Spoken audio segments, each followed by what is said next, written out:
புராணிகர் ரிஷிகணங்களை நோக்கி, ஓ ரிஷீஸ்வர்களே, மேற்சொல்லிய விரதத்தை முன்பு எவரால் அனுஷ்டிக்கப்பட்டதோ அதை சொல்கிறேன் கேளுங்கள் என்று சொல்ல ஆரம்பித்தார். சூத புராணிகர் இப்போ தெரிய சொல்ல ஆரம்பிக்கிறார். முன்னாடி இந்த சொன்ன விரதத்தை யாரெல்லாம் கண்டுபிடிச்சாங்கன்னு நான் இப்போ உங்களுக்கு சொல்கிறேன் அப்படின்ட்டு. மாதம் மும்மாறி பெய்து நாடு எங்கும் செழித்து ஓங்கி ரமணீயமயமானதாகிய காசி பட்டணத்தில் விசேஷ தரித்திரவானாகிய ஓர் பிராமணன் இருந்தான். அதாவது மாதம் மும்மாறி பெஞ்சு மாதம் தவறாமல் மழை பெய்கிற காசி மாநகரில் ஒரு பிராமணன் இருந்தான். அன்னவன் பசியின் கொடுமையால் மெலிந்து பிரதிதினம் பூமியில் சஞ்சரித்து கொண்டிருக்க அந்த ஏழை பிராமணனை நோக்கி ஏழை பங்காளனும் பிராமண வாத்சல்யக்காரனான ஸ்ரீமன் நாராயணமூர்த்தி கிழபிராமண வேடம் கொண்டு அந்த ஏழை பிராமணனுக்கு பிரதட்சமாய், ஓ பிராமணம், தரித்திரவானாய் துக்கத்தை அனுபவித்துக் கொண்டு நீ ஏன் பூமியில் சஞ்சரிக்கிறாய், அதை விவரமாக எனக்கு சொல்ல வேண்டும் என்று கேட்டனர். அந்த காசி நகரத்தில் இருக்கிற அந்த பிராமணன் ரொம்ப கஷ்டப்பட்டு இருக்கிறான். அந்த பிராமணனுக்கு முன்னாடி மகாவிஷ்ணு நீ ஏன் இவ்வளோ கஷ்டப்பட்டு இருக்க, உனக்கு என்ன வேணும் அப்படின்ட்டு கேட்குறாரு.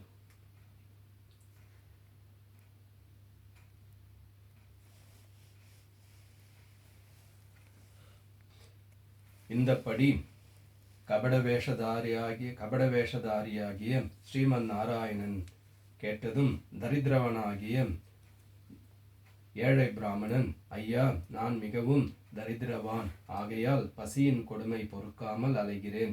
ஐயா புருஷோத்தமரே, இந்த தரித்திரம் நீங்க உங்களுக்கு ஏதேனும் உபாயம் தெரிந்திருந்தால் அதனை எனக்கு சொல்லுங்கள் என்று கேட்டான். விஷ்ணு பகவானுக்கு எல்லாமே தெரியும். அப்படி இருந்தாலும் அவர் போயிட்டு அவரும் ஒரு பிராமணன் மாதிரி வேஷத்தில் போயிட்டு அந்த ரொம்ப கஷ்டப்பட்டுங்கிற பிராமணன்கிட்ட உனக்கு என்ன வேணும், ஏன் கஷ்டப்படுற அப்படின்னு கேட்க, அப்போ அவன் சொல்கிறான், உங்களுக்கு நான் ரொம்ப கஷ்டப்படுறது தெரியுது, இந்த கஷ்டத்துலேருந்து எனக்கு ஏதாவது விடுவிக்கிறதுக்கு ஏதாவது ஒரு உபாயம் பண்ணுங்க, ஏதாவது ஒரு ஹெல்ப் பண்ணுங்க அப்படின்ட்டு கேட்குறான். நான் மிகவும் தரித்திரவான், ஆகையால் பசியின் கொடுமை பொறுக்காமல் அலைகிறேன். ஐயா புருஷோத்தமரே, இந்த தரித்திரம் நீங்க உங்களுக்கு ஏதேனும் உபாயம் தெரிந்திருந்தால் அதை எனக்கு சொல்லுங்கள் என்று கேட்டார். உடனே ஸ்ரீமன் நாராயணன் ஆகிய கிழபிரம்மணன் சொல்கிறார். உடனே நாராயணன் பிராமின் வேஷத்தில் இருக்கிறவர் அவர் சொல்றார், ஓய் பிராமணம், சத்யநாராயணன் என்னும் திருநாமமுடைய மகாவிஷ்ணு கோரிய வரங்களை கொடுத்து ரட்சிப்பார். ஆகையால் மனுஷன் எந்த விரதத்தை அனுஷ்டித்து கொண்டு துக்க சாகரத்தை நீக்குவானோ அப்படிப்பட்ட விரதத்தை நீயும் அனுஷ்டித்து சுகத்தை அடைவாய் என்று அவ்விரதத்தின் விருத்தாந்தமெல்லாம் விவரமாக தெரிவித்து ஸ்ரீ மகாவிஷ்ணுவானவர் அந்தார்த்தமானார். அந்தார்த்ததானம் அதாவது மறைஞ்சிட்டாரு அப்படின்னு சொல்றாங்க. அவர் சொல்றாரு, நீ ரொம்ப கஷ்டப்படுறன்னு தெரியுது, இந்த கஷ்டத்துலேருந்து வெளியே வர்றதுக்கு சத்யநாராயண பூஜைன்ட்டு நீ ஒன்று பண்ணணும். அந்த சத்யநாராயண பூஜை பண்ணதால உனக்கு எல்லா கஷ்டங்களும் நீங்கி நீ நல்லபடியாக வாழ்வேன் அப்படின்ட்டு சொல்லிட்டு அவர் சத்யநாராயண சுவாமி மகாவிஷ்ணு மறைஞ்சிடுறார்.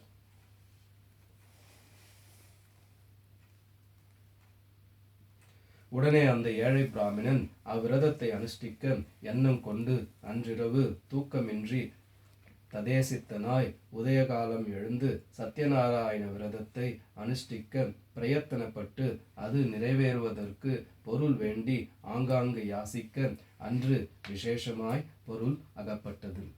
சத்யநாராயண பூஜை பண்ணணுன்ட்டு அந்த பிராமின் சொல்லிட்டு மறந்துடுறாரு. அந்த பிராமின் யாரு?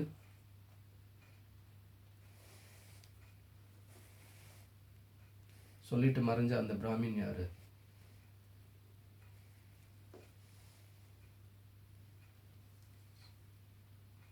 சொல்லிட்டு மறைஞ்ச அந்த பிராமின் யாரு?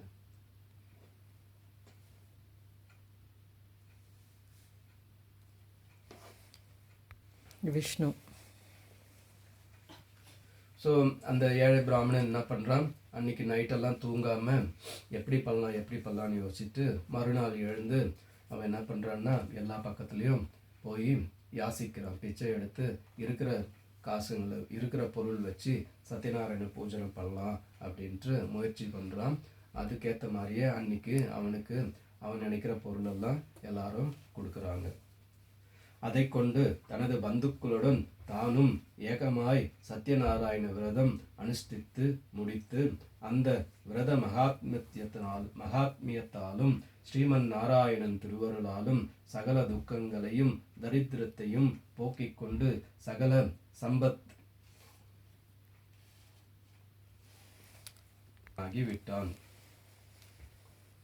அன்னைக்கு கிடைச்ச பொருளெல்லாம் வச்சு வீட்டுக்கு எடுத்துன்னு வந்து சத்யநாராயண விரதம் இருந்து சொந்தங்களோட சேர்ந்து அவன் சத்யநாராயண பூஜை பண்ணதால் அவனுக்கு எல்லா கஷ்டங்களும் போய் எல்லா சௌகரியங்களையும் வந்து நல்லபடியாக வாழ ஆரம்பிக்கிறான். அன்று முதல் அந்த பிராமணன் ஒவ்வொரு மாதமும் பௌர்ணமியில் சத்யநாராயண விரதத்தை அனுஷ்டித்து கொண்டு வந்து சர்வ பாப நிவாரணனாய் மோட்சம் அடைந்தான்.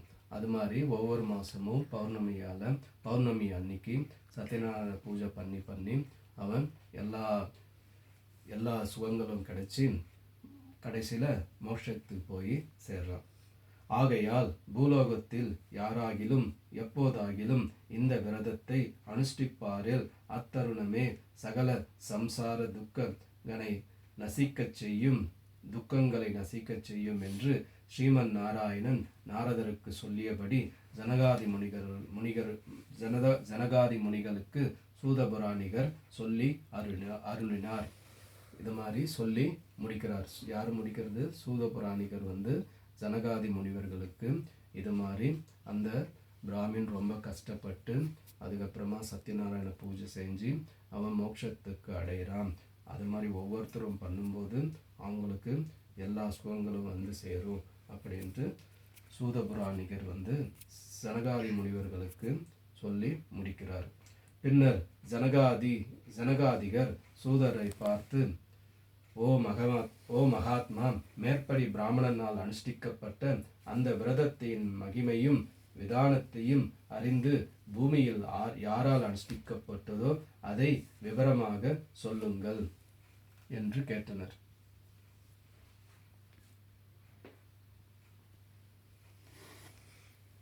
ஸோ அந்த விரதத்தை வேற யாரெல்லாம் பூமியில் வந்து அனுஷ்டித்தவங்க அப்படின்ட்டு ஜனகாதி முனிவர்கள் சூதபுராணிகரை கேட்குறாங்க.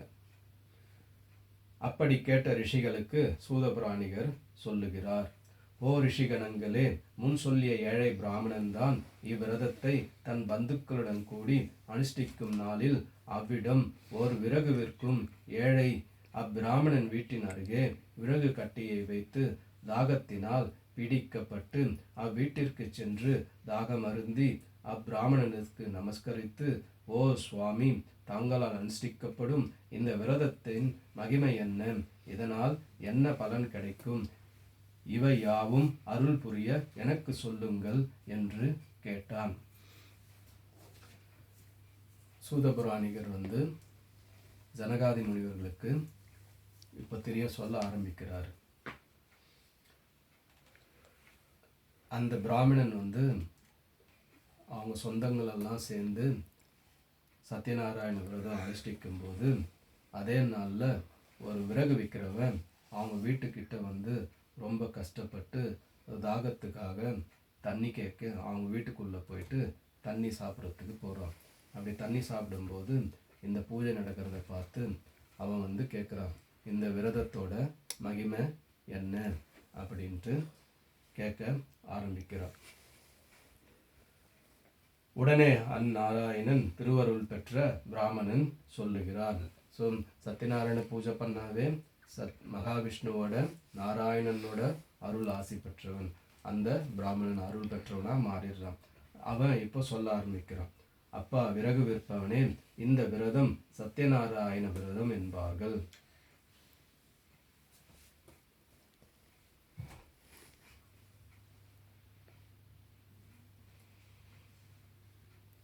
அனுஷ்டிப்பதால் சகல சம்பத்துக்களை அடையலாம்.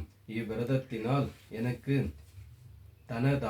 தனதானிய சம்பத்துகள் உண்டாயிற்று என்று சொல்லியதும் விறகு விற்பவன் கேட்டு சந்தோஷித்தவனாய் அவ்விரதத்தை செய்யும் முறைகளை தெரிந்து கொண்டு அங்கு கொடுக்கப்பட்ட பிரசாதத்தை புசிந்து தனது இருப்பிடமாகிய ஊருக்கு சென்று சத்யநாராயண சுவாமியை மனதில் ஸ்மரித்து இன்று விறக விற்பனையில் எவ்வளவு பொருள் கிடைக்குமோ அதை கொண்டு விரதம் அனுஷ்டிக்க வேண்டும் என்று சங்கல்பித்து விறகுகளை தலையில் தூக்கி கொண்டு பட்டணத்தில் தனவந்தர்கள் உண்டான இடத்தில் விறகுகளை விற்க 2 பங்கு அதிகமாய் பணம் சம்பாதிக்கப்பட்டவனாய் மிக சந்தோஷமடைந்து அப்பொருள்களை கொண்டு வாழைப்பழம், சர்க்கரை, நெய், பால், தயிர், தேன், கோதுமை, மாவு முதலியவைகள் வாங்கி கொண்டு தனது வீடு சேர்ந்து அன்று தனது பந்து மித்திரர்களுடன் கூடி சத்யநாராயண விரதத்தை அனுஷ்டித்து முடித்தான்.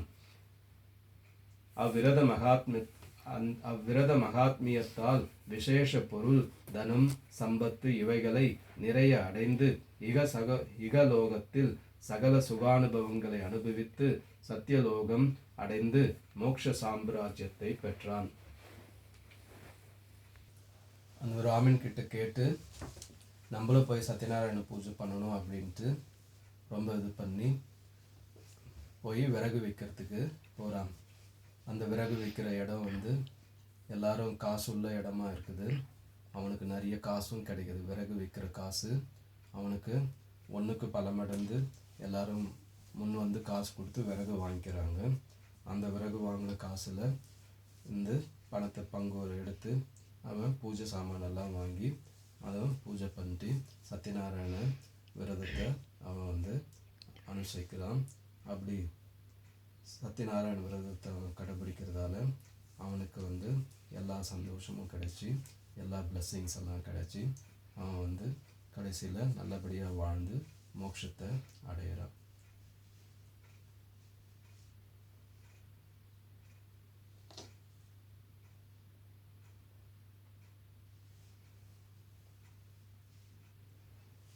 ஸோ வழக்கத்துக்கு மாறாக அவன் விறகு விற்கும்போது எல்லாமே 2 பங்கு கொடுத்து வாங்கிக்கிற அளவுக்கு ஜனங்க முன் வராங்க. ஏன்னா அவன் மனசில் நம்ம பூஜை பண்ணணும் அப்படின்ற எண்ணம் வரதால கடவுள் அவனுக்கு தானாகவே முன் எல்லா பொருள் உதவியும் அவனுக்கு வருது. அதை வாங்கி அவன் பூஜை பண்ணி நல்லபடியாக வாழ்ந்து மோட்சத்தை அடையிறான்.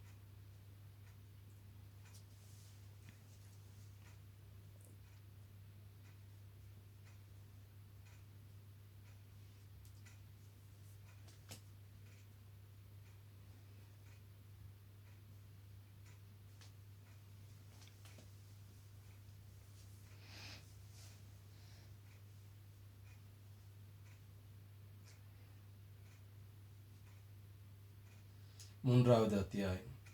ஜனகாதி முனிகளே, இன்னும் சொல்கிறேன் கேளுங்கள் என்று ஜனகாதிகர்களுக்கு சூதபுராணிகர் சொல்லுகிறார். சூதபுராணிக மகரிஷி தெரியும் இன்னும் சொல்றார் எப்படியெல்லாம். பூர்வ காலத்தில் ஜிதேந்திரியனும் சத்திய வாக்கும் உடையவனாகிய உன்முகன் என்னும் ஓர் அரசன் இருந்தான். அவ்வரசன் பிரதிதினமும் தேவாலயத்திற்கு போய் தரிசித்து அங்குள்ள பிராமணர்களுக்கு தானம் கொடுத்து ரூபவதியாகிய தனது பாவையுடன் கூடி ஓர் நதி தீரத்தில் சத்யநாராயண விரதத்தை அனுஷ்டித்து கொண்டிருந்தான். அந்நதி தீரத்திற்கு சாது என்னும் ஓர் வைசியன் வியாபார நிமித்தமாய் அநேக பொருட்களுடன் தனது கப்பல் ஏறி போகும் வழியில் அந்நதி தீரத்தில் அரசனால் அனுஷ்டிக்கப்பட்ட விரதத்தை கண்டு அங்கு ஓடத்தை நிறுத்தி இறங்கி உன்முகன் அரசனை கண்டு நமஸ்கரித்து, ஓ மகாராஜா, தாங்கள் அனுஷ்டிக்கப்படும் இவ்விரதத்தின் மகிமை என்ன? இதை அனுஷ்டிப்பதனால் என்ன பயன் கிடைக்கும்? அதன் விவரம் அடியேனுக்கு கூறுங்கள் என்று வைசியன் கேட்டான். இன்னொரு கதையை சூதபுராணிகர் ஜனகாதி மகரிஷிகளுக்கு சொல்றார். முன்னொரு காலத்துல ஜிதேந்திரியன் சத்தியவாக்குமுடையவன் ஆகிய உன்முகன் என்னும் ஒரு அரசன், அவன் நதி தீரத்தில் ரிவர் சைடில் சத்யநாராயண பூஜையை தனது மனைவியோடு சேர்ந்து பண்ணி நிற்க. ரூபவதி அப்படின்றவள் அவனோட மனைவி. சத்யநாராயண பூஜையை அந்த ரிவர் சைடு பண்ணின்னு இருக்கேன். அப்படி பண்ணும்போது அந்த நதி தீரத்தில் ஒரு வியாபாரி வைசியன் ஒருத்தன் அந்த பக்கம் இவங்க செய்கிறத பார்த்துட்டு, என்ன பண்ணுறீங்க, இதனோட சத்யநாராயண பூஜையை பண்ணுறதால இதனோட பலன் என்ன எனக்கும் சொல்லுங்க அப்படின்ட்டு கேட்குறான்.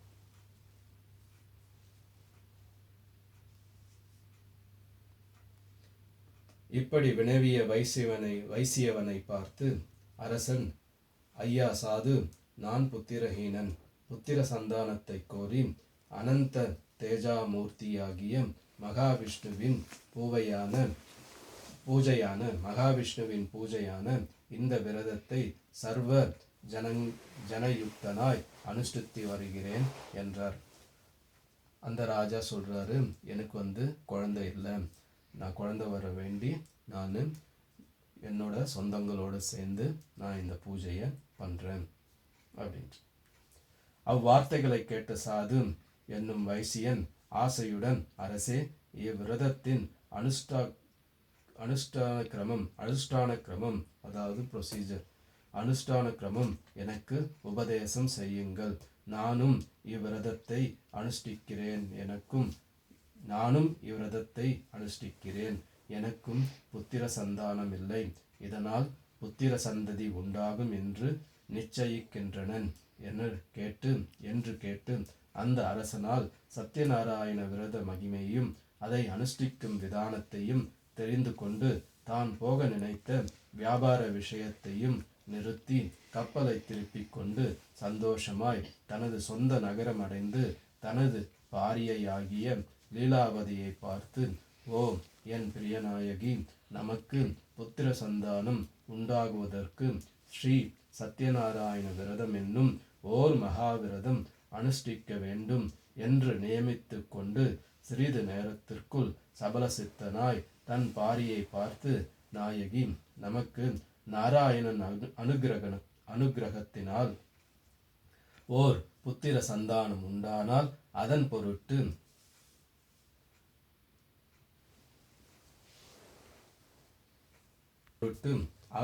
இவ்விரதத்தை அனுஷ்டிக்கலாம் என்று சொல்லிவிட்டு தன் காரியங்களை பார்த்து கொண்டிருந்தான். அந்த ராஜா சொல்றாரு, புத்திர சந்தானத்துக்காக நான் பண்றேன் அப்படின்ட்டு. அதை கேட்ட உடனே இந்த வைசியன் வியாபாரி உடனே ரொம்ப சந்தோஷப்பட்டு அவன் போற வியாபாரத்தையும் விட்டுட்டு வீட்டுக்கு போயிட்டு அவனோட மனைவியாகிய லீலாவதி கிட்ட, நம்ம சத்யநாராயண பூஜை பண்ணலாம், நமக்கு குழந்தை கிடைக்கும் அப்படின்னு சொல்றான். ஆனால் திடீர்னு அவனுக்கு என்ன படுது மனசுல, இல்லை, நமக்கு குழந்தை பிறந்த பிறகு நம்ம பூஜை பண்ணிக்கலாம், இப்போதைக்கு நம்ம வேலையை பார்க்கலாம் அப்படின்ற மாதிரி அவன் தொடர ஆரம்பிச்சிட்டான். இப்படி இருக்க சாதுவின் பத்தினியாகிய லீலாவதி என்பவள் ஸ்ரீ சத்யநாராயணன் அனுகிரகத்தினால் கர்ப்பவதியாயிருந்து 10வது மாதத்தில் ஓர் பெண் குழந்தை பெற்றெடுத்து அக்குழந்தையை மிக அருமையுடன் தினம் பாலச்சந்திரனை போல் வளர்த்து வந்தாள். இது மாதிரி இருக்க அந்த வியாபாரியோட மனைவி லீலாவதி சத்யநாராயண சாமியோட அனுகிரகத்தால கர்ப்பவதியாகி 10வது மாசத்துல ஒரு பொன் குழந்தைய பெற்றெடுக்கிறார். அக்குழந்தை நல்லபடியா டெய்லி சந்திரன் போல், பாலச்சந்திரன் போல், அதாவது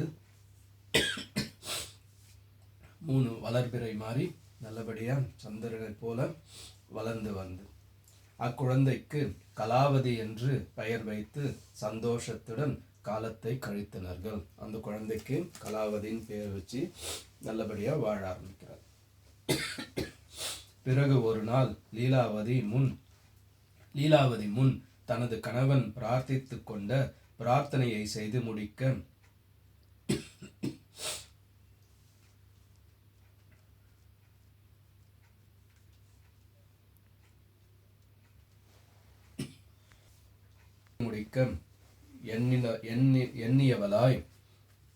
எண்ணினவளாய் சாதுவை பார்த்து, ஓ நாதா, தாங்கள் முன்பு ஒரு நாள் நமக்கு புத்திர சந்தானம் உண்டானால் சத்யநாராயண விரதம் அனுஷ்டிக்கலாம் என்று சொன்னீரே, அதை எப்போது அனுஷ்டிக்கிறார் என்று கேட்டாள். அவங்களுக்கு குழந்தை பிறங்குது. அந்த குழந்தைக்கு கலாவதின்னு பேர் வைக்கிறாங்க. அந்த குழந்தை நல்லபடியாக வளர்ந்து வருது. இப்படி இருக்கிற நேரத்தில் அந்த லீலாவதிக்கு திடீர்னு நம்ம சத்யநாராயண பூஜை பண்ணமே அப்படின்ற ஞாபகம் வருது. அதை பார்த்து அந்த வியாபாரிக்கிட்ட அவங்களோட கணவர்கிட்ட கேட்குறான், நம்ம எப்போது இந்த சத்யநாராயண பூஜை பண்ணலாம் அப்படின்னு கேட்குறான். அதற்கு அந்த சாது, நாம் முன் சொல்லியபடி விரதம் அனுஷ்டிக்க வேண்டியது அவசியமே. ஆனால் நமது குழந்தையின் விவாக காலத்தில் செய்து கொள்ளலாம் என்று சொல்லிவிட்டு தான் வியாபார விஷயத்தில் ஈடுபட்டிருந்தான். அப்படி கேட்ட அவங்க பொண்டாட்டிக்கிட்ட, அந்த ரூபாவதி கிட்ட, லீலாவதி கிட்ட, நம்ம குழந்தை நல்லபடியாக பெருசாகிட்டு குழந்தை கல்யாணம் ஆகட்டும், அப்போ நம்ம இந்த சத்யநாராயண பூஜையை பண்ணலாம் அப்படின்ட்டு அவன் வேற விஷயத்தில் வேற காரியங்களில் ஈடுபட்டு இருந்தான். அக்குழந்தை கலாவதிக்கு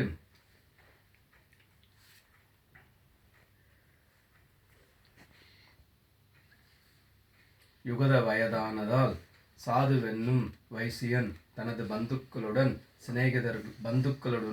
சிநேகிதர்களுடன் தனது குமாரத்திக்கு விவாகம் செய்ய வேண்டியதாய் ஆலோசித்து புக்தியில் சிறந்தவனாய் தனவந்தவனாயுமுள்ள ஓர் வரனை தேடி முடித்து வரும்படி ஓர் விவரனை ஆங்காங்கு தேசங்கள் சுற்றி வர அனுப்பினான்.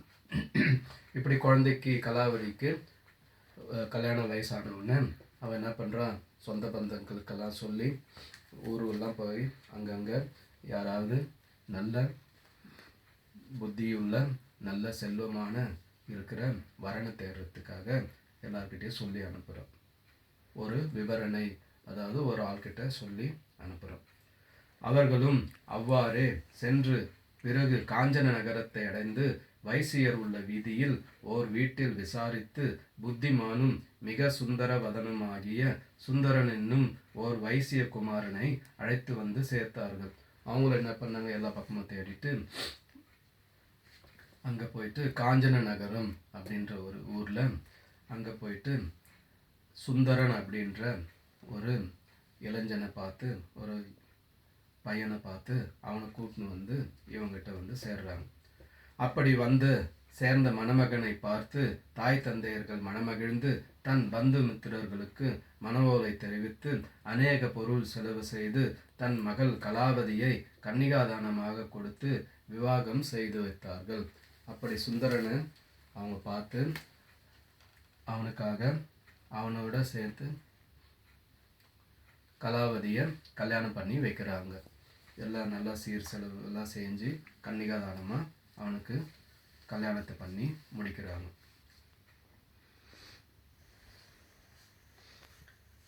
இப்படி வைபவத்துடன் நடந்தேறிய திருக்கல்யாண கோலத்தில் தான் முன் கூறிய சத்யநாராயண விரதத்தின் விஷயமே மறந்தவர்களாய் விரதத்தை அனுஷ்டிக்கவில்லை. இப்படியெல்லாம் கல்யாணம் எல்லாம் பண்ணிட்டாங்க. ஆனால் அவங்க ப்ரே பண்ண மாதிரி, அவங்க சொன்ன மாதிரி சத்யநாராயண பூஜையை அவங்க பண்ணுறதுக்கு மறந்துட்டாங்க. இதை அறிந்து ஸ்ரீமன் நாராயணமூர்த்தி அந்த ரங்கத்தில் கோபித்து தயாஹீனனானார். கடவுளுக்கு இது கடவுளுக்கு எல்லாம் தெரியும். அதனால் என்ன ஆகுது, அவங்களுக்கு கடவுளோட பிளெஸ்ஸிங்கு கொஞ்சம் கொஞ்சமாக அப்படி இதுவாகினே வருது. பிறகு சில நாள் கழிந்ததும் தனது கர்ம வசத்தால் சாது தன் மருமகனை அழைத்து கொண்டு வியாபாரம் செய்ய கப்பலேறி சந்திரகேது என்னும் அரசனால் அரசாளப்பட்ட சந்திரசானுபுரத்திற்கு சென்று அவ்விடத்தில் நதி தீரத்தில் மருமகனுடன் வியாபாரம் செய்து கொண்டிருந்தான். அவனுக்கு கடவுளோட பிளஸ்ஸிங்கும் கொஞ்சம் கொஞ்சமாக குறைஞ்சி வருது. ஏன்னா அவன் சொன்ன கமிட்மெண்ட்டை அவன் காப்பாற்றலை. கடவுள்கிட்ட அவன் என்ன சொன்னானோ, கடவுள்கிட்ட என்ன வேண்டிக்கினானோ அதை அவன் செய்யறதுக்கு மறந்துட்டான். எப்படி வாழ்க்கை போயினும்போது ஒரு நாள் அவனோட மருமகனோட சுந்தரன் அவனோட மருமகனோட 2 பேரும் சேர்ந்து கப்பல் ஏறி வியாபாரத்துக்கு போகிறாங்க. அந்த வியாபாரத்துக்கு போகும்போது சந்திரகேது அப்படின்ற ஒரு அரசன் ரூல் பண்ணுற சந்திரசானுபுரம் அப்படின்ற ஒரு ஊருக்கு போயிட்டு சேர்றாங்க. அங்கே போயிட்டு அந்த ரிவர் சைடு பிஸ்னஸ் வியாபாரம் பண்ணியிருக்காங்க. அப்போது சத்யநாராயண சுவாமி ஒரு பிராமண வடிவம் கொண்டு பிரஷ்ட பிரீதிகனான சாருவை பார்த்து, ஓ கடின சித்தனே,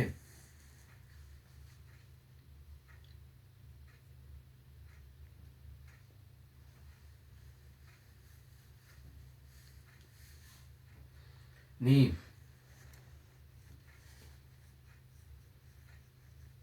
நீ காரணமும் கட்டினமுமாகிய மிகுந்த துக்கத்தை அனுபவிக்க கடவாய் என்று சாதுவுக்கு சாபமிட்டு மறைந்தார்.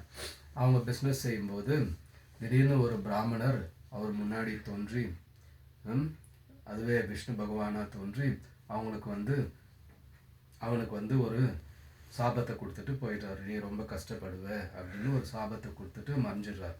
பிறகு அதே தினத்தில் சில கள்ளர்கள் ராஜாங்கத்தில் பொருள்களை களவாடிக்கொண்டு ராஜதூதர்களின் பயத்தினால் இவர்கள் இருக்கும் இடத்தில் வைத்துவிட்டு தப்பித்து கொண்டு ஓடிப்போனார்கள். அதே நேரத்தில்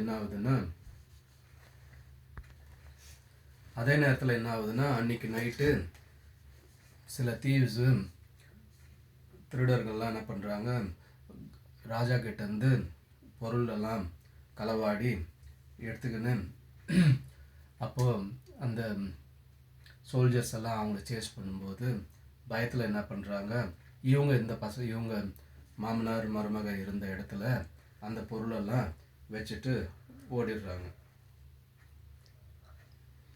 தப்பிச்சு போயிடுறாங்க. பிறகு கள்ளர்களை துரத்தி வந்த தூதர்கள் இவர்கள் இருக்கும் இடத்திற்கு களவு போன ராஜாங்க பொருட்கள் இருக்க கண்டு வைசியர்கள் தான் களவாடினார்கள் என்று அவர்களை பிடித்து கட்டி விலங்கு பூட்டி ராஜ சமூகத்தில் கொண்டு போய் நிறுத்தினார்கள்.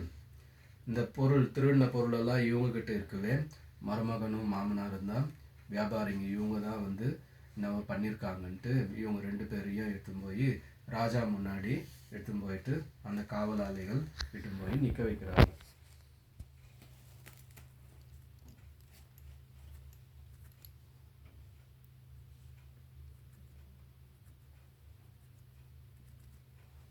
அப்படி கொண்டு வந்த வைசியரை பார்த்து அரசன் கோபித்து அவர்களை காராகிரகத்தில் அடைக்கும்படி ஆக்ஞாபித்தனர். ராஜா என்ன பண்ணுறான், அந்த வியாபாரிங்களை பார்த்து கோபம் வந்துட்டு இவங்களை எடுத்துன்னு போயிட்டு சிறையில் போடுங்க, ஜெயிலில் போடுங்க அப்படின்ட்டு ஆணையிடுறாரு. பிறகு அரசன் வைசியரிடம் இருந்த சொத்துக்கள் யாவையும் தன் வசப்படுத்தி கொண்டான். அந்த ராஜா என்ன பண்ணுறான், அவங்ககிட்ட இருந்த சொத்துக்களையும் எல்லாத்தையும் ராஜா பிடுங்கிடுறா. அப்படி ஏன்னா இவன் திருடிடான் அப்படின்னு கோவப்பட்டு. இதே பிரகாரம் சத்யநாராயண சுவாமியின் சாபத்தால் இந்த சாதுவின் வீட்டில் லீலாவதியும் தமது வீட்டில் உள்ள சொத்துக்கள் யாவும் கள்ளர்களால் களவாடப்பட்டு பிறகு துக்கவதியாகிவிட்டாள். இதே நேரத்தில் என்ன ஆகுது, அவங்க ஊரில் அந்த வியாபாரியோட வீட்லேயும் என்ன பண்ணுறா லீலாவதி, அவங்க வீட்டில் இருந்த சொத்துக்கள் எல்லாமே திங்ஸ் எல்லாமே திருடங்களால் எல்லாமே திருடப்படுது, களவாடப்படுது, எல்லாமே திருடு போயிடுது. அன்னவர்களின் மகள் கலாவதி என்பவள் பசியினால் மெலிந்து சிந்தையுடன் இருந்தாள். அவங்க பொண்ணு கலாவதி என்னாவது வீட்டில் பசி ஏற்பட்டு அவளுக்கும் ரொம்ப பசியால் ரொம்ப வீக்காக மாறுகிறார். பிறகு ஒரு நாள் விசேஷ பசி பொறுக்க மாட்டாமல் தமது வீட்டை புறப்பட்டு வழியே போகும்போது அங்கு ஓரிடத்தில் சத்யநாராயண விரதம் நடைபெறுவதைக் கண்டு கலாவதி அங்கு சென்று விரதத்தை பார்த்து விரதத்தின் கதையை கேட்டு அங்கு கொடுக்கப்பட்ட பிரசாதத்தினை அருந்தி சுவாமியை தோத்திரம் செய்து பிறகு தனது வீடு சேர்ந்தனள். அப்படி பசி என்னாவது ஒரு நாள் கட்டுப்படுத்த முடியாமல் வீட்டை விட்டு வெளியே வந்துடுறான்.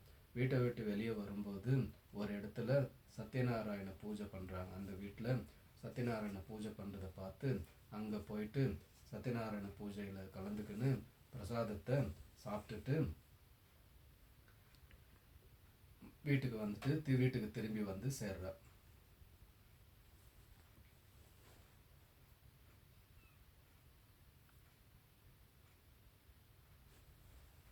வெளியே சென்றிருந்த தனது மகள் கலாவதி வரவை தாயாகிய லீலாவதி கண்டு, குழந்தாய், நேற்றைய தினம் எங்கு சென்றாய் என்று கலாவதி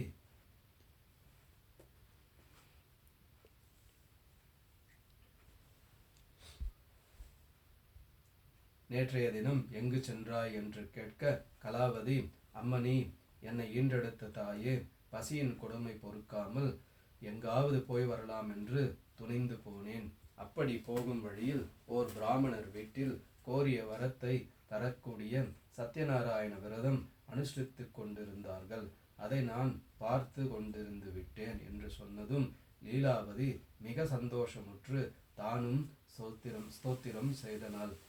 அப்பிரார்த்தனைக்கு மகிழ்ந்து பகவான் கருணை கூர்ந்து சாது இருக்கும் சந்திரகேது மகாராஜனுடைய ஸ்வப்னத்தில் தரிசனம் கொடுத்து, சந்திரகேது மகாராஜனே, நீ காராகிரகத்தில் அடைத்து வைத்திருக்கும் வைசியனான சாதுவையும் அவனது மருமகனையும் விடுதலை செய்.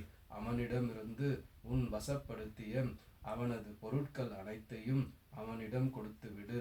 அவர்கள் களவாடியவர்கள் அல்லர். அப்படி அவர்களது பொருட்களை கொடுக்காவிடில் உனது ராஜ்யமும் பொருள்களும் புத்திரர்களையும் சமஸ்தமும் நாசப்படுத்துவேன் என்று சொல்லி ஸ்ரீமன் நாராயணன் அந்தார்த்தமானார்.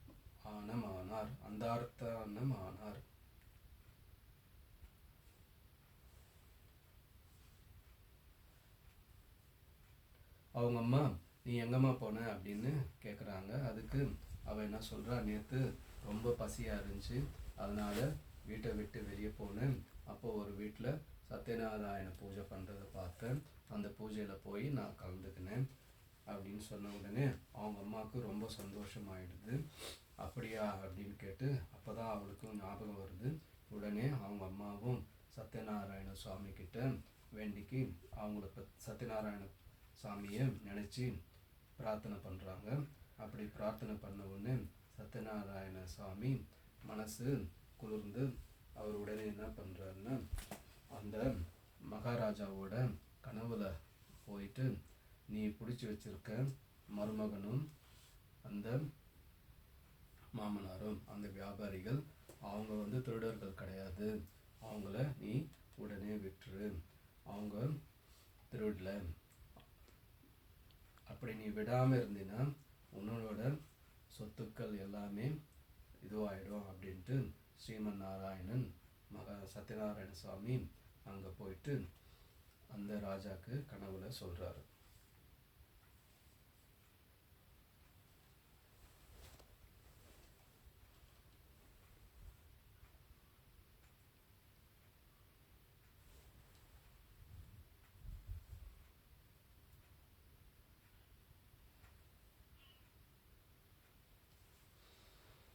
சொல்லிட்டு மறைஞ்சிடுறாரு ஸ்ரீமன் நாராயணன் சொல்லிட்டு மறைஞ்சிடுறாரு கனவுல.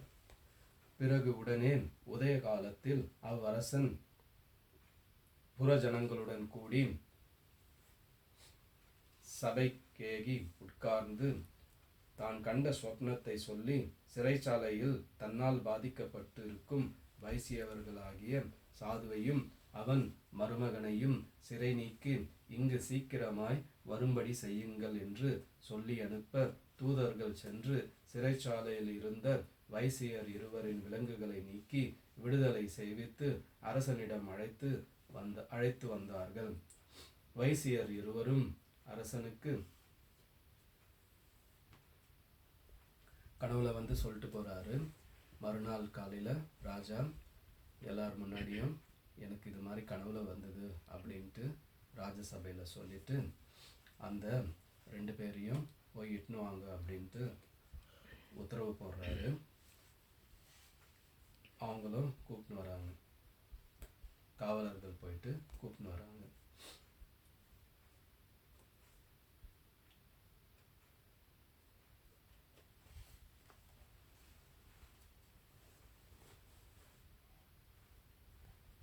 அரசனுக்கு நமஸ்கரித்து தனது பூர்வ கர்மத்தை நினைத்து மௌனமாய் நின்றார்கள். ஆனால் அந்த வியாபாரிங்களுக்கு புரிஞ்சிடுது நம்ம ஏன் இவ்வளோ கஷ்டப்படுறோம், நமக்கு திடீர்னு இப்படி இதுவாச்சு அப்படின்ட்டு. அவங்களுக்கு அவங்களோட தான் செஞ்ச பூர்வ புண்ணியத்தை பற்றி அவங்க நினச்சி பூர்வ கர்மத்தை பற்றி அதாவது முன் செஞ்ச கர்மத்தை பற்றி அவங்க நினச்சிக்கின்னு அமைதியாக நிற்கிறாங்க.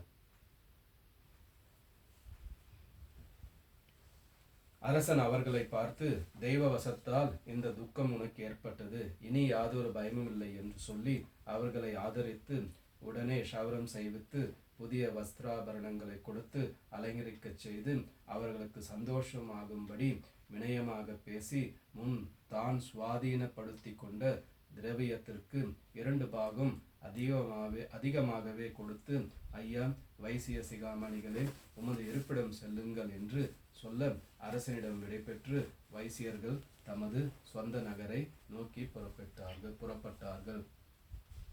அந்த ராஜா கிட்ட கூட்டின்னு வராங்க ஜெயிலேருந்து இவங்க 2 பேரையும்.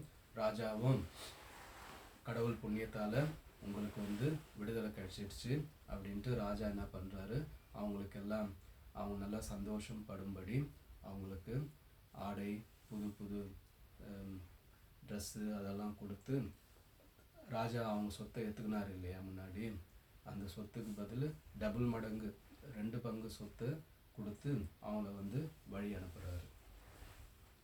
4வது அத்தியாயம்.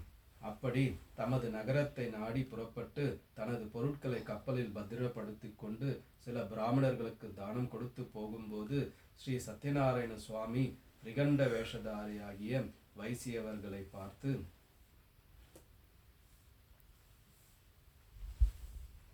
அப்பா, நீங்கள் ஏன் ஒருவாறு வாடிய முகத்துடன் இருக்கிறீர்கள்? நிற்க உமது கப்பலில் என்னென்ன பொருட்கள் இருக்கிறது என்று கேட்டார். இவங்க எல்லாரும் அந்த கப்பலில் எல்லாத்தையும் எடுத்துன்னு கிளம்புறாங்க. அப்படி போகும்போது ஸ்ரீமன் நாராயணன் சத்யநாராயண சாமி ஒரு சின்ன நாடகம் பண்ணுறாரு. அவர் திடீர்னு ஒரு பிராமண வேஷத்தில் வந்துட்டு, என்னப்பா நீங்கள் ரொம்ப முகம்லாம் வாடி இருக்குது, என்ன பொருள் இருக்குது, கப்பலில் என்ன தான் எடுத்துன்னு போகிறீங்க அப்படின்ட்டு அவர் கேட்குறார். அதற்கு அந்த வைசியர்கள் அவரை இன்னார் என்று மதியாமல் பரிகாசமாய், ஓ பிராமணம், எனது கப்பலில் உள்ள பொருட்களை அபரிக்க எண்ணினாயா? அதில் அப்படி போட்ட பொருட்கள் எதுவும் இல்லை, பாத்திரங்கள் தவிர மற்ற ஒன்றும் இல்லை என்று சொல்ல, கபட வேஷதாரி கேட்டு, ஓ சாது, நீவிர் சொல்லியபடி உண்டாக்க கடவுது என்று பதில் சொல்லி அதி தீவிரமாய் சென்று சமுத்திரக்கரை ஓரத்தில் நின்றார். ஸோ அந்த பிராமணர் வேஷத்தில் வந்த ஸ்ரீமன் நாராயணன் சத்யநாராயண சாமி, என்னப்பா இருக்குது கப்பலில் அப்படின்னு கேட்க, உடனே அவங்க 2 பேரும், என்ன நீ கப்பலில் இருக்கிற பொருளெல்லாம் திருடுறதுக்கு வந்திருக்கிறியா? இந்த கப்பலெல்லாம் எதுவும் இல்லை அப்படின்ட்டு கோபமாக பேசுகிறாங்க. அப்படி கோபமாக பேசின உடனே அந்த பிராமண வேஷம் போட்ட சத்யநாராயண சாமி, அப்படியா அப்படின்ட்டு என்ன பண்ணுறாரு, அவர் ரிவர்ஸ் சைடு போயிட்டு கப்பல் ஒதுங்கி போய் நிற்கிறார்.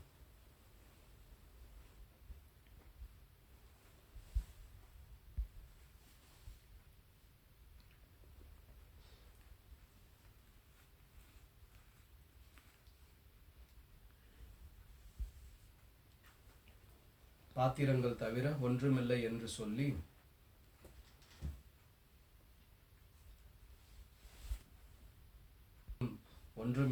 சொல்ல கபடவேஷதாரி கேட்டு, ஓ சாது, நீவர் சொல்லியபடி உண்டாக்க கடவுள் என்று பதில் சொல்லி அதி தீவிரமாய் சென்று சமுத்திரக்கரை ஓரத்தில் நின்றார். பிறகு சாது நித்திய கடன்களை முடித்துக்கொண்டு தனது கப்பலில் பார்க்க, தான் முன் திரிகண்டதாரிக்கு கபடமாக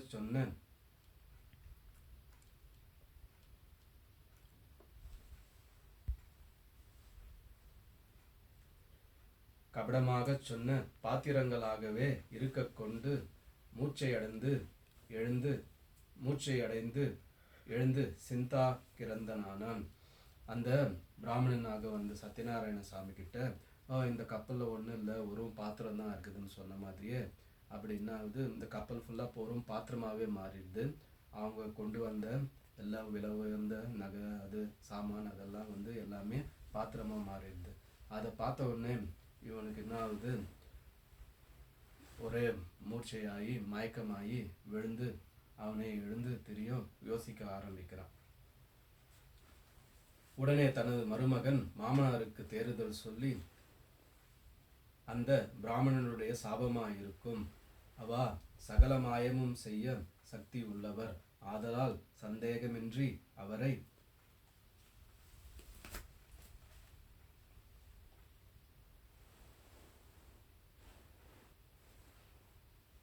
உடனே அவனோட மருமகன் அவருக்கு ஆறுதல் சொல்லி, இது ஒருவேளை அந்த பெரியவரோட வேலையாக இருக்கும் அப்படின்ட்டு சொல்லி, அவருக்கு எல்லா வித்தையும் தெரியும், ஆதலால் சந்தேகமின்றி அவரை அடுத்து சரணம் அடைவோம், அதனால் அவர்கிட்ட போய் நம்ம என்ன பண்ணுவோம், சரண்டர் ஆகும் அப்படின்ட்டு அவங்க மருமகன் அவருக்கு சொல்கிறார்.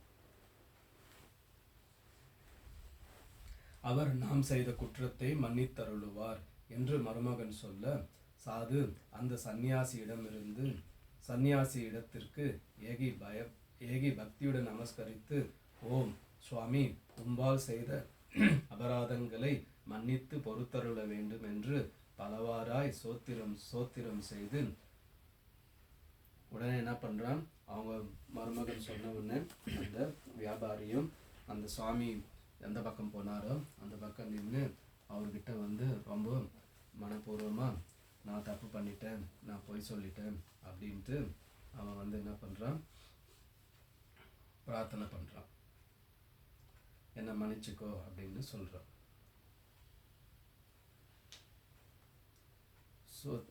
அப்படி பலவாறாக பிரார்த்தனை பண்ணுறான். சோத்திரம் செய்ய சுவாமி அந்த வைசியனை பார்த்து, ஓ சாது, நீ பயப்பட வேண்டாம், நீ தற்போது எனது பூஜா விக்தனானாய், ஓர் துர்புத்தி உடையவனே, எனது வீக்ஷண்யத்தால் உனக்கு அப்போது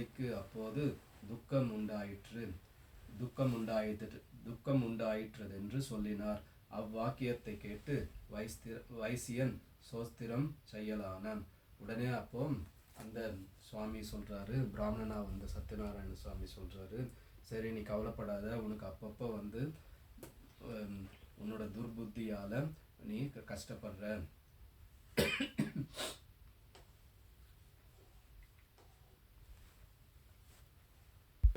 பயப்பட வேண்டாம் அப்படின்னு சொல்றாரு. அவ்வாக்கியத்தை கேட்டு வைசியன் அவ்வாக்கியத்தை கேட்டு வியாபாரி சாமியை ப்ரே பண்றான், ஸ்தோத்திரம் செய்யலானான்.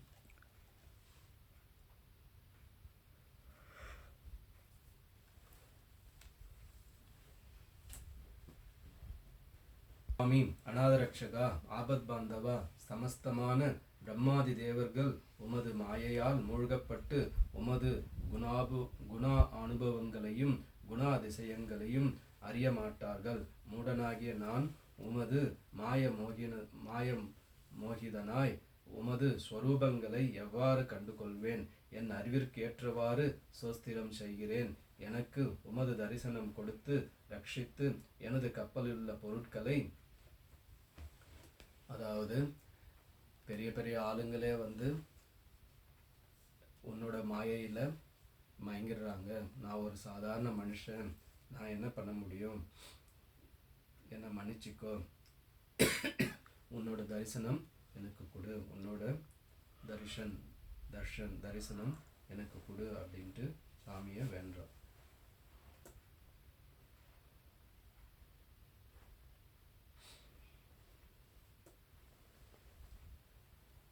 என் அறிவுக்கு ஏற்றவாறு சோஸ்திரம் செய்கிறேன். எனக்கு உமது தரிசனம் கொடுத்து ரட்சித்து எனது கப்பலில் உள்ள பொருட்களை முன்மாதிரியாகவே இருக்க கிருபை கூர்ந்து அடியேனை காத்தருள வேண்டும் என்று சோஸ்திரம் செய்தான். அப்படி செய்யும் சாதுவுக்கு கபட வேஷதாரியாகிய ஸ்ரீமன் நாராயணன் அவன் கோரியபடியே வரம் கொடுத்து உடனே மறைந்தருளினார். பிறகு சாது முன் போலவே அப்படி அவன் மன்னிச்சுக்கன்னு கேட்ட உடனே சாமி என்ன பண்ணுறாரு, அவனுக்கு முன்ன இருந்த மாதிரியே அவனோட பொருட்கள் எல்லாம் திருப்பி அவன் வச்சிருந்த கப்பலில் இருந்த சாமானெல்லாம் திருப்பி அவனுக்கு சாமி கொடுத்துடுறாரு.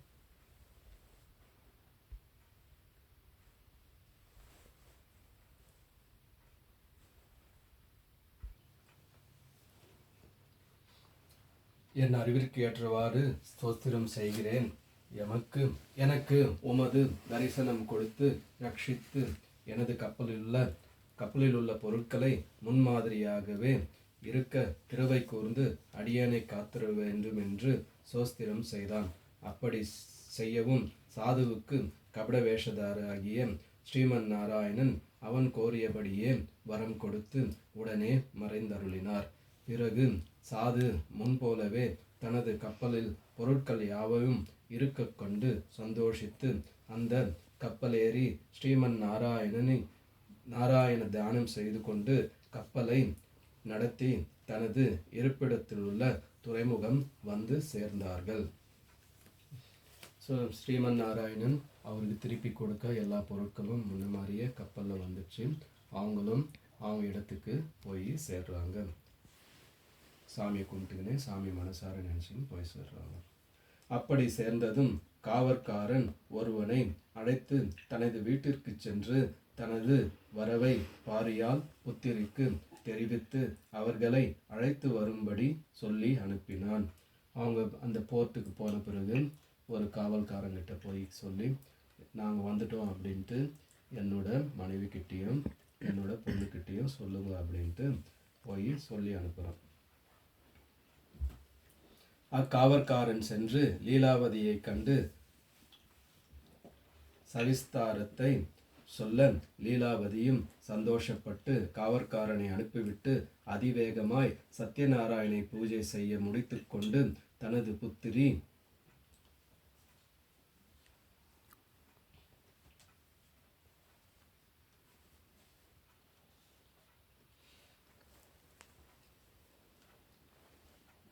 புத்திரி கலாவதியை துறைமுகத்திற்கு போக அழைத்தாள். கலாவதி அதிக ஆவலுடன் புறப்பட எண்ணியவளாய் அக்ஷணமே தானும் சத்யநாராயண பூஜையை செய்ய முடித்து துறைமுகம் போகும் அவசரத்தினால் பூஜையின் பிரசாதம் மருந்தவளாய் தன் தாயாருடன் கூடி துறைமுகம் சென்றார். பிரசாதம் அருந்தாமற் சென்ற தோஷத்தை முன்னிட்டு ஸ்ரீமன் நாராயணமூர்த்தி சினந்து கலாவதியின் பார்த்தாவையும் கப்பலையும் அக்கப்பலில் உள்ள பொருட்களையும் தண்ணீரில் மூழ்க செய்தார். துறைமுகம் சென்ற கலாவதி தனது புருஷனையும் கப்பலையும் காணாது மிக்க துக்கத்தினால் மெலிந்து வாடி பூமியில் விழுந்து மூர்ச்சித்தாள். அப்படி மூர்ச்சித்த தனது மகளின் துயரம் ஒரு பக்கமும் கப்பலும் பொருளும் காணாமல் மாயமாய் போனதையும் குறித்து சாது பிரமை கொண்டு மெய்மறந்து இது என்ன ஆச்சரியம், என்ன செய்வேன் என்று பிரமையுற்றான். அவ்விடமுள்ள மற்ற யாவரும் சிந்தையில் மூழ்கினார்கள்.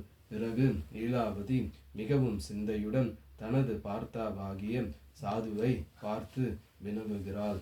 ஓ சுவாமி, நமது மருமகனும் கப்பலும் பொருளும் காணாமல் மாயமாய் போன விஷயம் எந்த கடவுளின் திருவுல மாயமோ அதை நாம் அறியோம். சத்யநாராயண மூர்த்தியின் மாய லீலைகளை காண எவரால் முடியும் என்று சொல்லி விசனப்படும் சமயம் கலாவதியை கூட்டிக் கொண்டு பந்துக்களும் புறஜனங்களும் அழ ஆரம்பித்தார்கள். அதனின்றியும் கலாவதி தனது கணவனை காணாத விசனத்தினால் தனது பாத ஸ்பரிசத்தை மனதில் எண்ணி அழுது கொண்டு இருந்தாள். இந்தப்படி அழுது கொண்டிருக்கும் தன் மகளின் துக்கத்தை கண்டு சகிக்காமல் சாதுவும் லீலாவதியும் மிகுந்த சோகத்தில் ஆழ்ந்தார்கள்.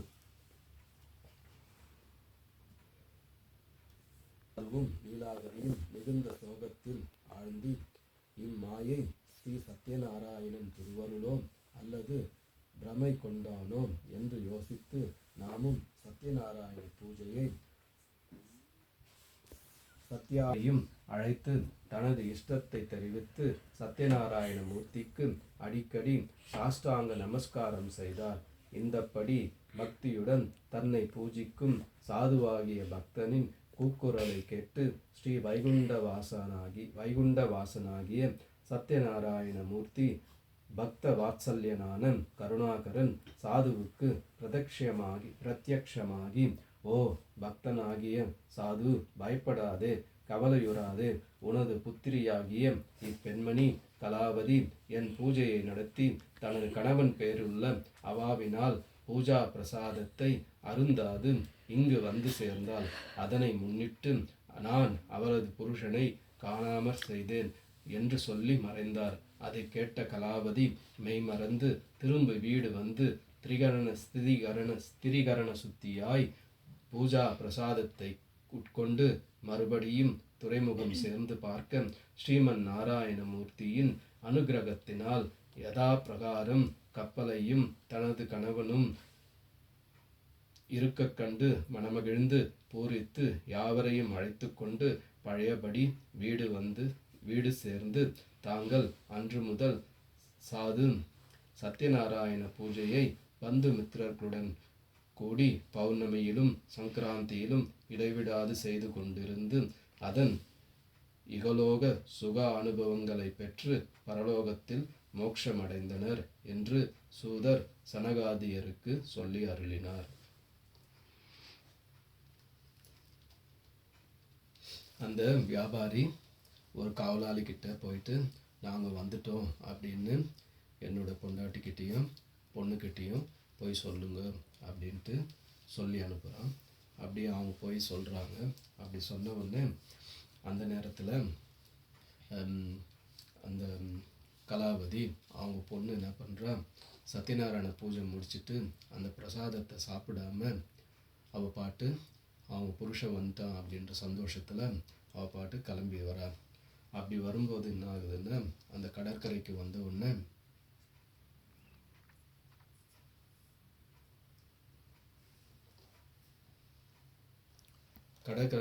உடனே திடீர்னுட்டு கப்பலும் காணாமல் போகுது, அவங்க புருஷனும் காணாமல் போயிடுறான், கப்பலில் இருந்த பொருள் எல்லாமே காணாமல் போகுது. இதை பார்த்த உடனே எல்லாருக்கும் ஷாக் ஆகுது. அப்போ அந்த சாதுவும் அவனோட பொண்டாட்டியும் ரொம்ப மனம் வருந்தி, இதெல்லாம் எப்படி நடக்குதுன்னு தெரியலையே, என்ன கடவுளோட மாயமோ அப்படின்ட்டு அந்த சத்யநாராயண மூர்த்தியினுடைய மாய லீலைகளை யார் தான் புரிஞ்சிக்க முடியுமோ அப்படின்ட்டு அவன் என்ன பண்ணுறான், நினச்சின்னு 2 பேரும் கணவன் மனைவி 2 பேரும் உக்காந்துன்னு இருக்காங்க, அழுதுன்னு இருக்காங்க. அப்படி இருக்கும்போது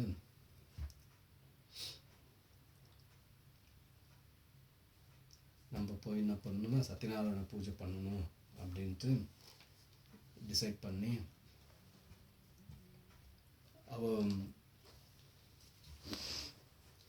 அவள் பிரசாதம் சாப்பிடாம வந்துட்டா அப்படின்றதால குளிச்சுட்டு நம்ம போய் பண்ணணும் அப்படின்ட்டு சத்யநாராயண மூடிக்கு அழைத்து இஷ்டத்தை தெரிவித்து சத்யநாராயண பூஜை செய்யலாம் அப்படின்ட்டு டிசைட் பண்ணி எல்லாரையும் கூப்பிட்டு அவனுடைய இஷ்டத்தை செஞ்சு அவனுடைய இஷ்டத்தை சொல்லி சத்யநாராயண சாமிக்கு மனப்பூர்வமாக நமஸ்காரம் பண்ணுறான்.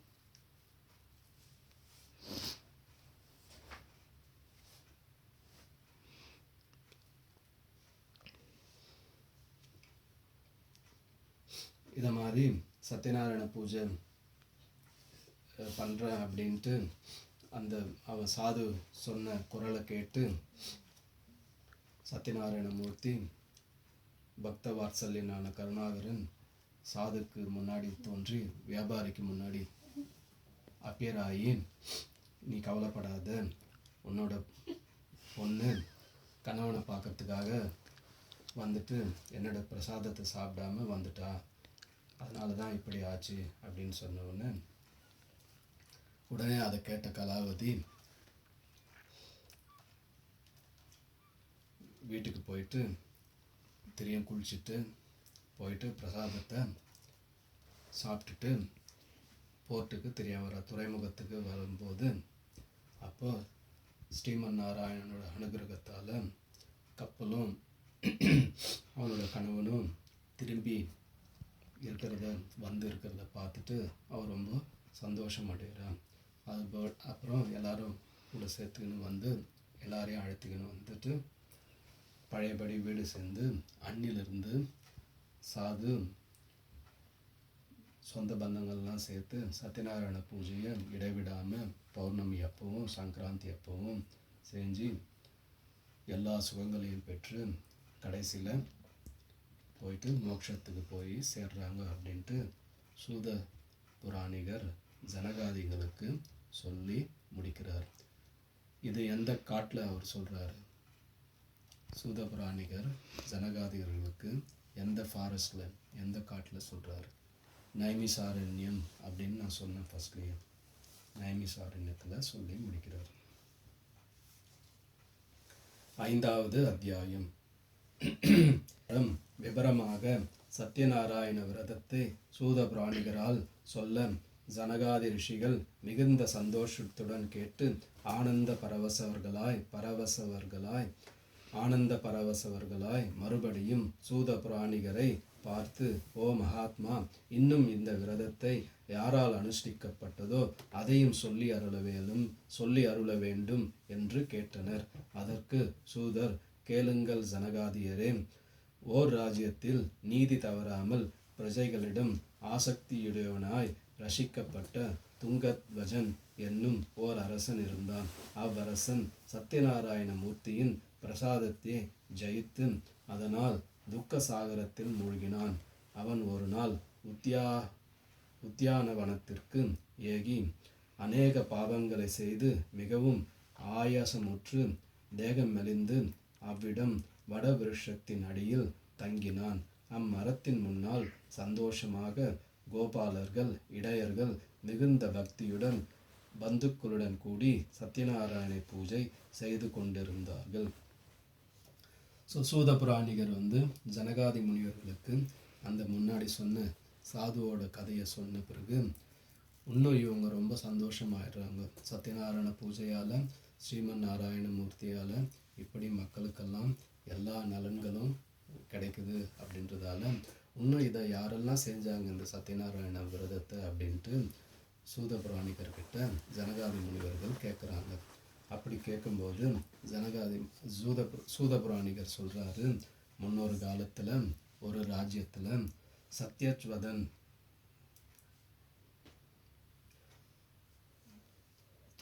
சத்யத்வஜன் இல்லை, துங்கத்வஜன் அப்படின்ட்டு ஒரு ராஜா இருந்தான். அந்த ராஜா என்ன பண்ணுறான்னா, சத்யநாராயணன் பிரசாதத்தை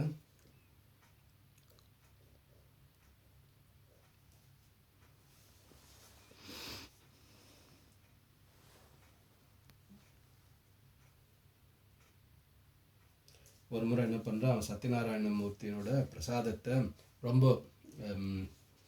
ஜெயித்து, அதாவது கொஞ்சம் அலட்சியமாக இருந்துடுறான் சாப்பிடாம.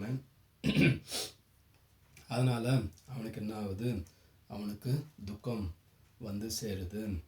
ஒரு இடத்துல ரொம்ப கஷ்டப்பட்டு ஒரு வனத்தில் உத்தியாவனத்திற்கு, அந்த பேர் உத்தியாவனத்திற்கு, அந்த ஃபாரஸ்டில் தான் பண்ண பாவங்களுக்கெல்லாம் ரொம்ப கஷ்டப்பட்டு ஒரு இடத்துல உக்காடுறான். ஒரு மரத்துக்கடி கீழே உக்காடுறான். அந்த மரத்தடி முன்னாடி என்ன ஆகுதுன்னா, கோபாலர்கள், இடையர்கள் ரொம்ப சந்தோஷமாக சத்யநாராயண பூஜையை பண்ணின்னு இருக்காங்க. அந்த அரசன் அதை பார்த்ததும் அருகே போகாமல் கர்வத்தினால் சுவாமிக்கு நமஸ்காரம் செய்யாமல் இருந்தான். அவ்வளோ கஷ்டப்பட்டும் அந்த அரசன் என்ன பண்ணுறான், அவங்க கிட்ட போய் பார்க்காம, சத்யநாராயண பூஜையை பார்க்காம ரொம்ப கர்வத்தால் அவன் இடத்துலேயே உக்காந்துருக்கான். நமஸ்காரமும் செய்யாமல் இருக்கான். பிறகு கோபாலர்கள் பூஜை முடித்து பூஜை பிரசாதத்தை அரசனுக்கு கொஞ்சம் கொடுத்து விட்டு மற்ற யாவரும் புசிந்து ஆனந்தமாய் இருந்தார்கள். அந்த கோபாலர்கள் பூஜை பிரசாதத்தை இந்த ராஜாவுக்கும் கொடுத்துட்டு அவங்களும் சாப்பிட்டுன்னு ரொம்ப ஆனந்தமாக இருக்காங்க. அந்த ராஜன் அவர்களால் கொடுக்கப்பட்ட பூஜா பிரசாதத்தை புசிக்காமல் நிராகரித்து சென்றான். அந்த ராஜா அந்த பூஜை பிரசாதத்தை சாப்பிடாம அதையும் இக்னோர் பண்ணிட்டு நிராகரித்து சென்றான்.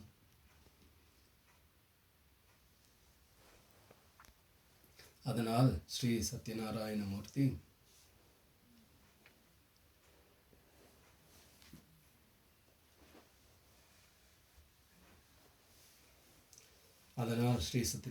மூர்த்தி கோபித்து சபித்தனர்.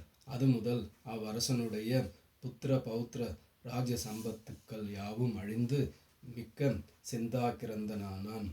ஸோ பிரசாதத்தெல்லாம் சாப்பிடாம போனதால் அது பாவமாக மாறிடுது.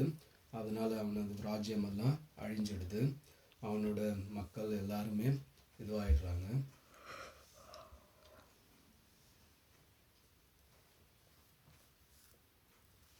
அதெல்லாம் ஆன பிறகு அவனுக்கு என்ன ஆகுது, ஒரு மாதிரி சிந்தாக்கிரந்தனானான், ரொம்ப ஒரி பண்ணி ஒரு மாதிரி ஆயிடுறாங்க. பிறகு அரசன் தனக்குத்தானே சத்யநாராயண மூர்த்தியின் மாயையினால் இவ்வாறு ஆகிற்று என்று நினைத்து உடனே அரசன் கோபாலர்களின் இருப்பிடம் சென்று அவர்களுடன் சத்யநாராயண விரதத்தை பயபக்தியுடன் அனுஷ்டித்து அந்த பிரசாதத்தை அருந்தி சுவாமியை அடிக்கடி சோத்திரம் செய்து கொண்டிருந்தான். அந்த கஷ்டம்லாம் வரும்போது ஏன் இப்படி கஷ்டம் வருது அப்படின்னு அவன் நினச்சி பார்க்குறப்போ அவனுக்கு புரியுது, நம்ம அந்த பிரசாதத்தெல்லாம் நம்ம இக்னோர் பண்ணோம் அப்படின்ட்டு. உடனே அவன் அந்த கோபாலர்கள், அங்கே இருந்த கோபாலர்கள் அவங்க இருக்கிற இடம் தேடி போயிட்டு அவங்களோட சத்யநாராயண பூஜையை பண்ணுறான். பயபக்தியுடன் சத்யநாராயண விரதத்தை பயபக்தியுடன் அனுஷ்டித்து அந்த பிரசாதத்தை அருந்தி சுவாமியை அடிக்கடி சோத்திரம் செய்து கொண்டிருந்தான். சாப்பிட்டு சாமியை வேண்டினிருந்தான்.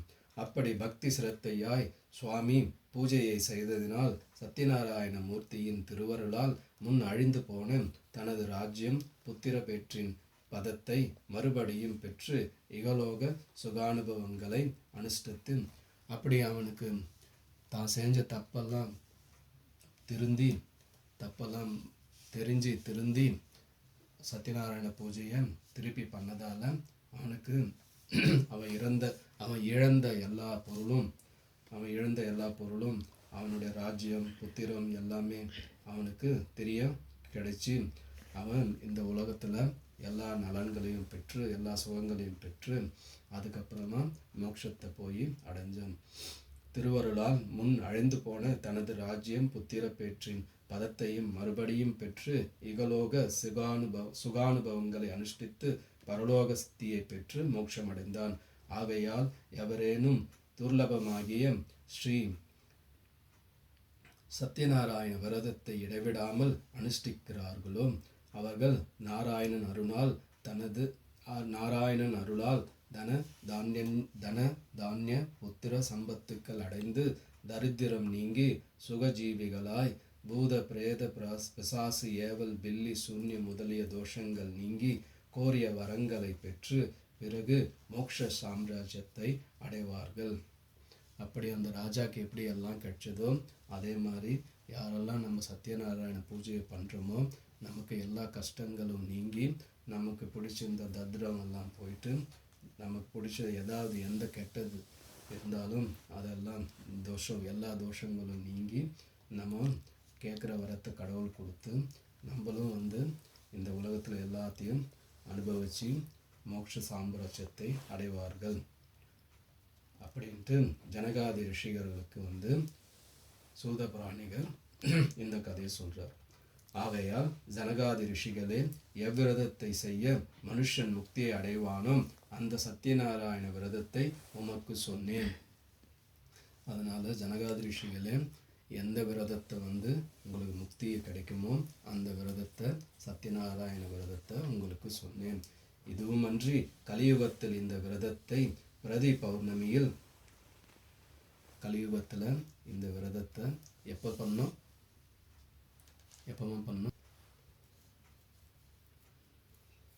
பௌர்ணமியில் ஒவ்வொருவரும் தவறாது அனுஷ்டித்தல் வேண்டும். இதனால் மேற்கூறிய நற்பலன்களும் மோட்ச சாம்ராஜ்யமும் உண்டாகும் என்று சொல்லி சூகபிராணிகர் கதையை முடித்தனர். ஜனகாதிகர் நமஸ்கரித்து அவரவர்கள் இருப்பிடத்திற்கு சென்றார்கள். இப்படி சொல்லிட்டு இந்த கதையை சூதபிராணிகர் சொல்லி முடிக்கிறாரு.